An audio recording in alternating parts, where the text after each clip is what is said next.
All right, so I'm excited to introduce my next guest on the Top Agent podcast. I'm speaking with Miguel Nunez, a realtor with Keller Williams International. Miguel has been helping real estate clients for the past 23 years and is in the top 3% in volume nationwide. Miguel has also been awarded a multiple gold awards, an honor given to one realtor each year by their peers for demonstrating outstanding professionalism. So, Miguel, welcome to the Top Agent podcast. Thank you, Costas. Thanks for having me. Awesome. So Miguel, you have a vast amount of experience in real estate. There's a lot of value and insights I'm hoping to extract from you and hopefully help a lot of the listeners. But let's kick things off by just telling the audience a bit about yourself and your background. Sure, and I think it's relevant.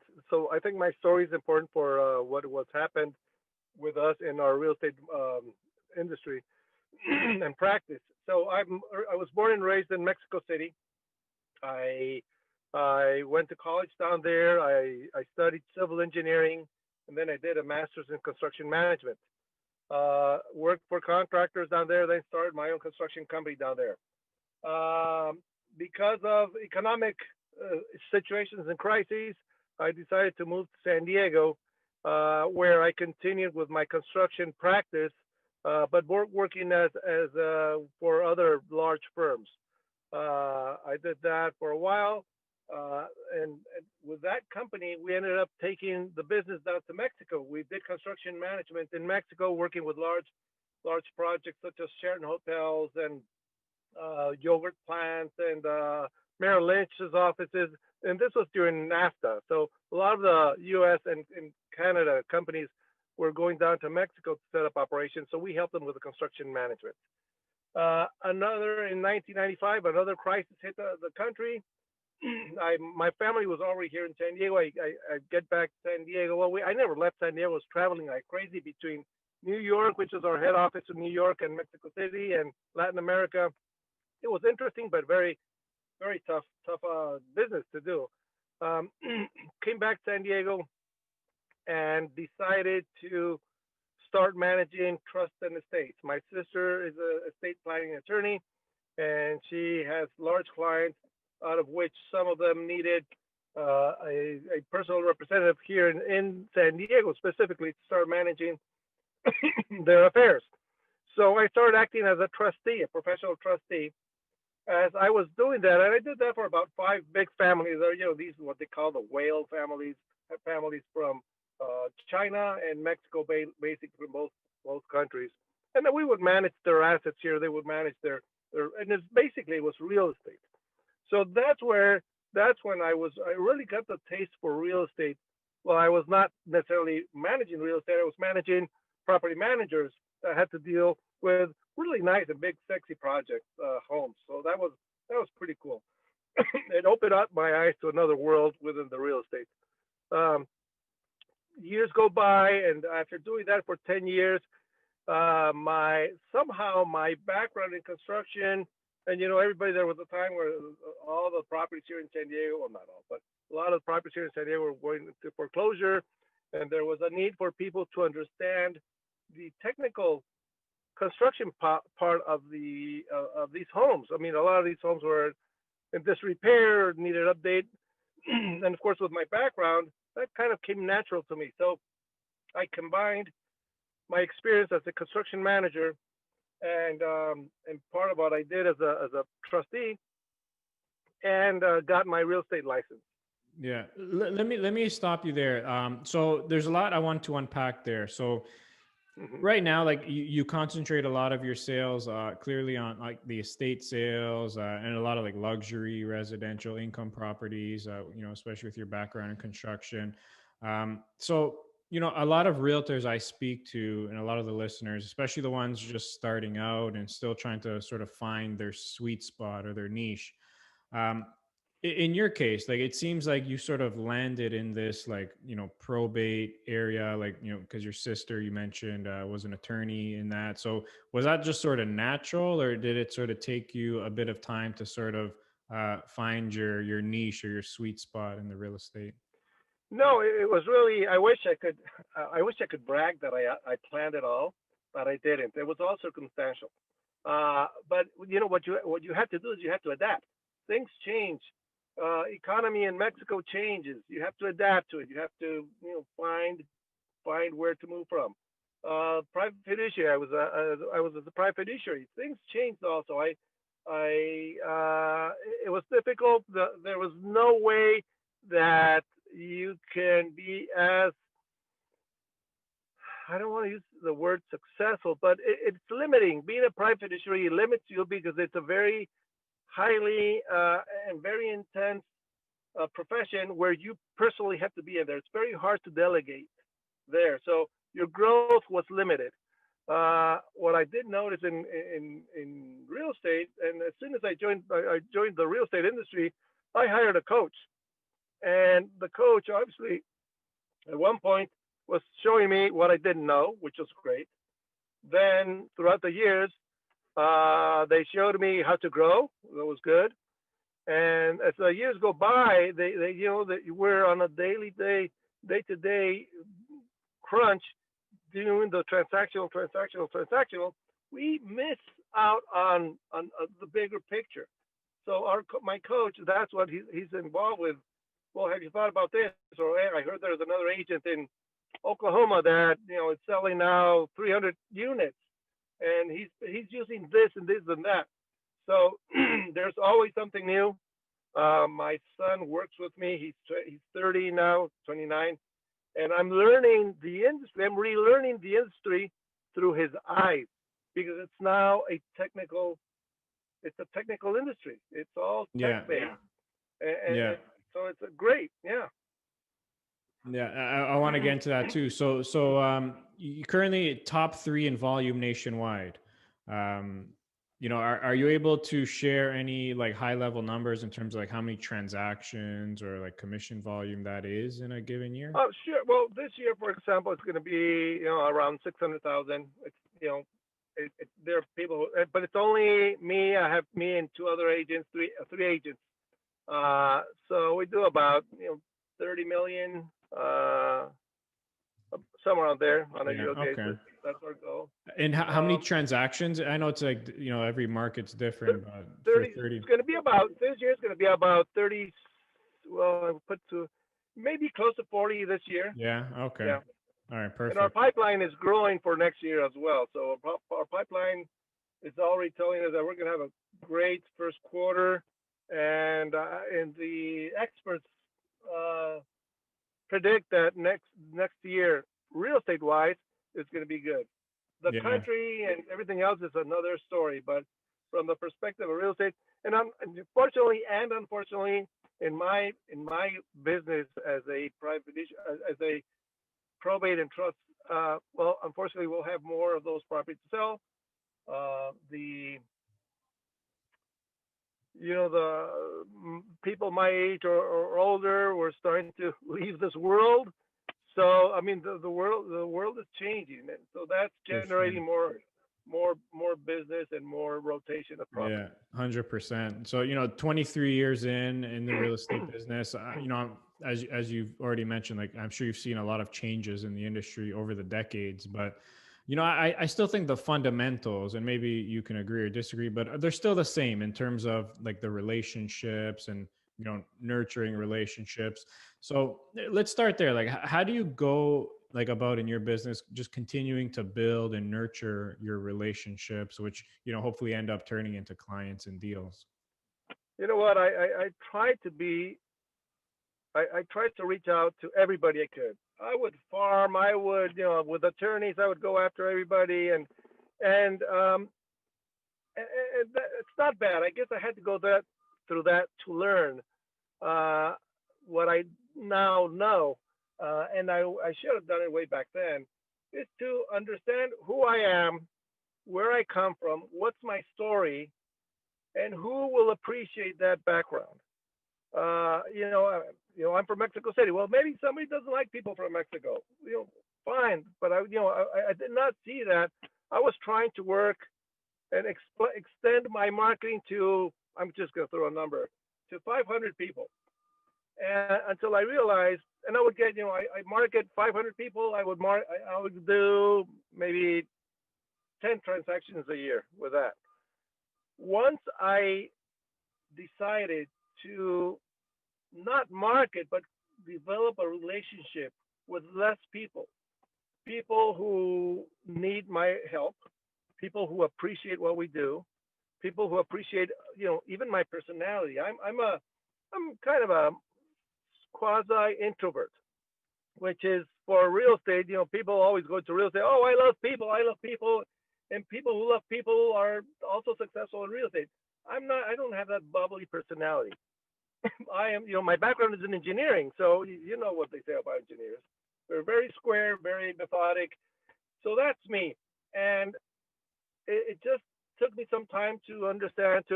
Well, I'm not going to click with somebody who wants me to be all bubbly and excited, and it just can't. And I'm not going to fake it, but that's just not me. So I decided to only concentrate and hang out and hang around the people who appreciated my personality, and that was a match made in heaven because I could go to an office of an attorney, I could sit down, some nice pleasantries, but pleasantries, but I was out there in 10 minutes, whereas somebody else with a different personality would spend there half an hour talking about kids and this and that. I would go in, well, here's the thing, here's the offer, what do you think? But okay, see you, bye, bye, bye, bye.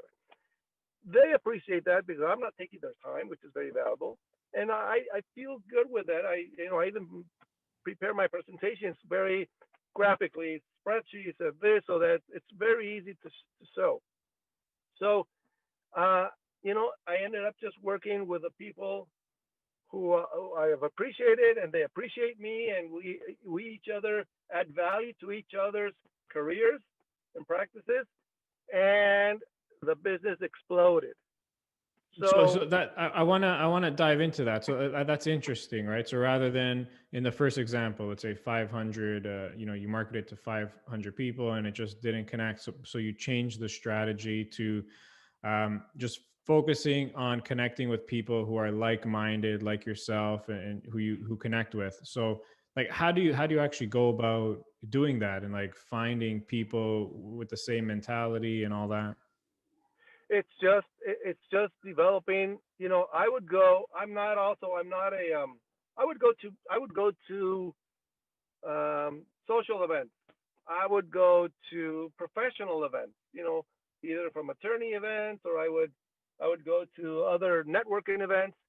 But my job was to not see, that's the problem. It was not my job. I would go, and I would stumble into somebody there, and I would talk with that same person. And we had an interesting conversation, I would stay with that person, talking about whatever it is. I like to travel, I like to hike, I like to golf. I mean, whatever my interests are.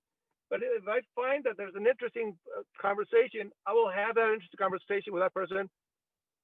Even if the whole event, I just spent it with that one person. So my mentality is, I'm going to go and meet somebody interesting, somebody that I can learn something from, versus and the people, some attorneys tell me, oh, you realtors, there's just guys coming in, and here's my card, and here's my card. They just start spreading their cards around, and trying to contact as many people as they can.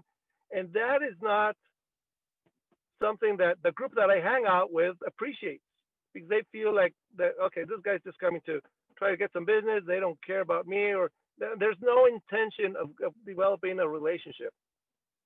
So what we've done throughout these years, we've developed some very good relationships where people, you know who they are, you need to learn how to support their practice as well. I mean, if I meet a divorce attorney, well, I and I have two or three really good friends that are divorce attorneys, that I can, with my eyes shut, I could recommend them to the different case that comes up to us, Yeah. or corporate, or stuff like that. So Yeah. my intention is to get to know the people. Aside from what they do, we all know they're attorneys, we all know they're doctors. Okay, so what do you do besides that, or what are your interests? What makes you tick? And that is a way stronger relationship that will offer multiple transactions, if you want to put it in that perspective, because they trust you so much, they trust you blindly. I mean, I'll send them contracts, and they'll I said, okay, let's go through the contract. No, no, just tell me where to sign. I said, well, just read it. Come on. No, no, Yeah. just tell me where to sign, kind of thing. So, D- I mean, it's d- good and bad, but that happens.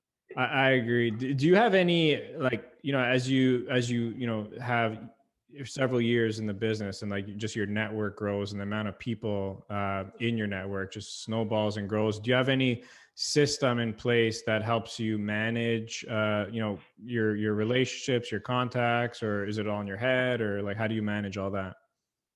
Look, I have a,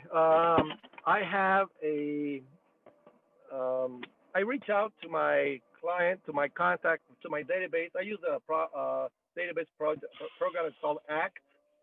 And within Keller Williams, we have a really cool platform called Command. So with those two platforms, I reach out to most of my database, but also I reach out not like normal realtors would do. I send them every month. I send them a list of things to do in San Diego, accompanied by a video of me. But it's not a video. Well, this is the stats. It's a video I send every month, and whatever it is that I'm doing. If I'm hiking and I love the place, I tell my wife, here, hold the video camera and film me. So I film and I say, hey guys, this is Miguel Nunez. I'm out here and hiking in, I don't know, Torrey Pines. And look at that. And so I'll give a little snapshot of what I'm doing on that, and I do that once a month. Um, I mean, and then that's at the end of each month, and send them the list of things that to do in San Diego. Title companies will give you that list. Before, when we could, I would go to, okay, there's a festival of whatever, and I would go to that festival and do a little video of what was going on in that festival. But it was really more people were just interested in, okay, what is Miguel doing these days, and it's just that it's kind of opening my life to the people out there, to show Yeah, them who I am. Has nothing to do with real estate. It's just this is who exactly. I am. Yeah. Um, And I agree with that. I like that approach. It just adds to, the personality and the connection, like, on a personal level, rather than just keeping it, here's my new listing, here's what I sold, which oftentimes doesn't really interest people. Um, yeah. so, Well, no, although no, I'm sorry, we do that on the 15th of each month. We send what I call our spotlight of the month, and we do because it's important also for the contacts to know that, hey, we're active, and we said, okay, how many listings do we have? How many listings do we have in escrow? How many sold? And we do put as a good engineer, I do put there how many some stats, economic stats, and so we do send that out, but just as a proof of, okay, we're busy. This is what's yeah. going on through our, Right. but very simple, Yeah, very there quick. definitely should be a balance. Obviously, you still got to promote your work and your activity and Yeah, all that, but I think the balance is very important. Um, so on the marketing side of things, what are some things you're doing currently on the marketing side that are yielding good results for you? Anything specific that seems to be working? sure. Well, believe it or not, the monthly that I call my things to do, because we send that out, and invariably somebody calls, responds to that email. Hey, cool place where you're hiking. By the way, I've got a cousin who is looking for a house, or I've got a client who just passed away. They use that as a tool. So I'm staying on top of mind with that email. Uh, so that and through the spotlight, also people respond to that email. I reach out. I use BombBomb as a platform for that. We have a very extensive matrix of marketing. On each property, I do a virtual open house. So I have a microphone and I walk the house like if you were clients with me. I walk it and we create a video showing that, especially specifically because of COVID right now. Um, and we take pictures. All of my properties, we do video now. We do video. We do drone video and drone shots on all our properties, and we upload them like crazy on Facebook, on LinkedIn, on what else? Proxio. So we have again our matrix of properties that we constantly are changing, are putting all over social media. So we syndicate our listings to multiple websites, to multiple, the Yelps, the Zillows, all of that. So we do all of that online marketing. It really feels, and I tell my marketing people, you guys forget about real estate. This is more about marketing than real estate. Just make sure that we're getting all that out there, and we show that to our clients. Hey, we're not your typical agent who just gets a listing, puts in the MLS, and well, Yeah. let's sit down and wait for the phone to ring. We are out there.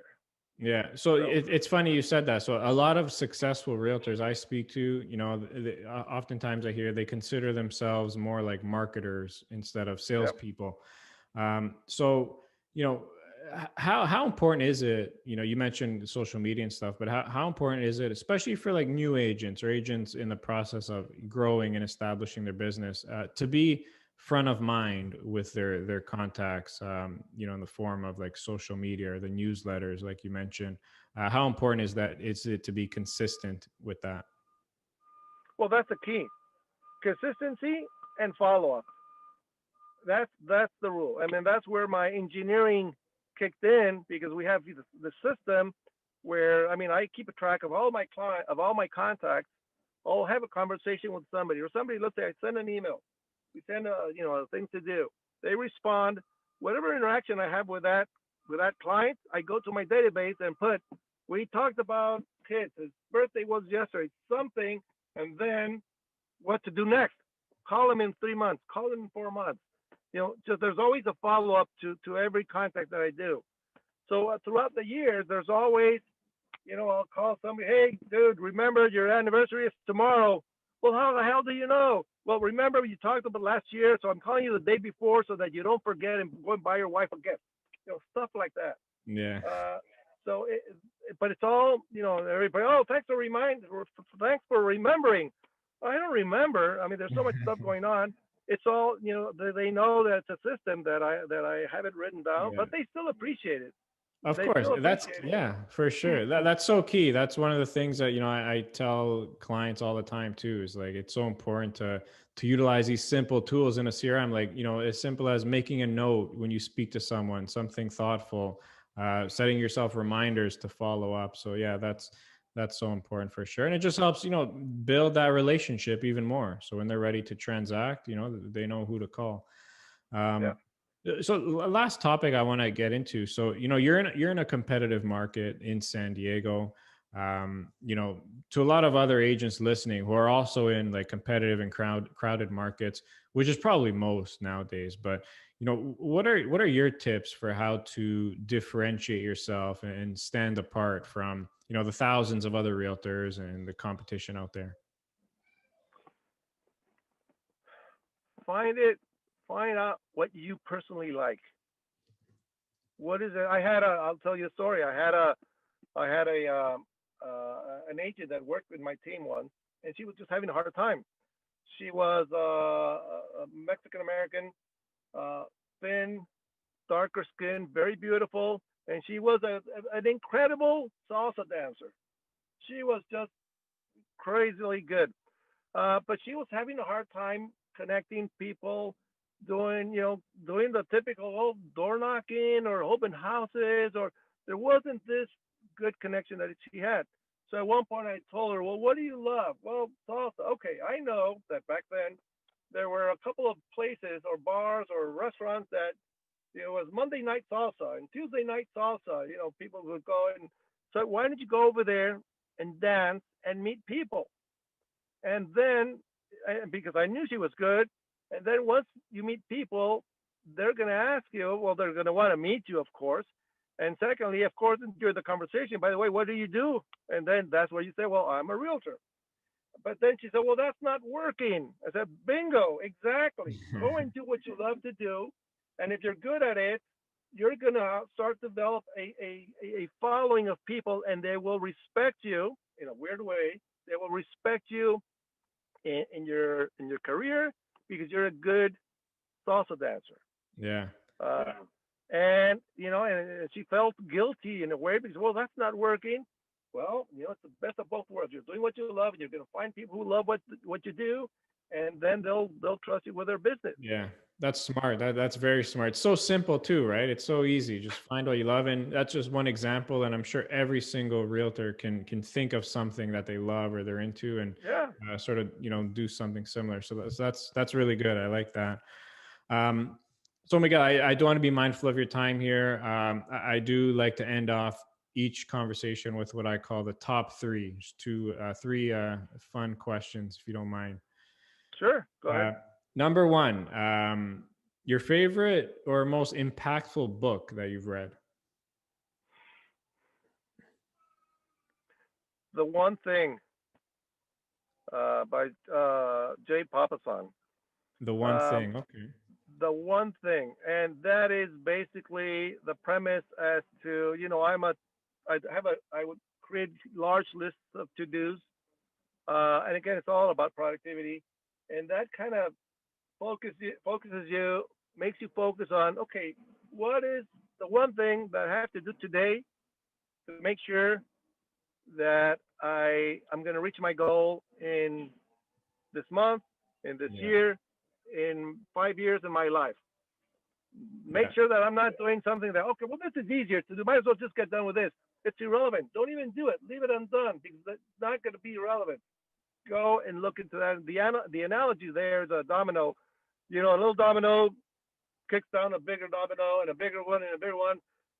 But you have to push the right domino until you get to the giant domino Yeah. that will go down just by pushing the right domino. So every day, which is the right domino that you have to push every day that will going to push the next one for the next day, and so on and so on. It's such Oh, a simple process. It's so simple, the concept, but it makes a huge, huge difference. I like that. That's a good one. Number two, you mentioned you like to travel. Your favorite vacation spot?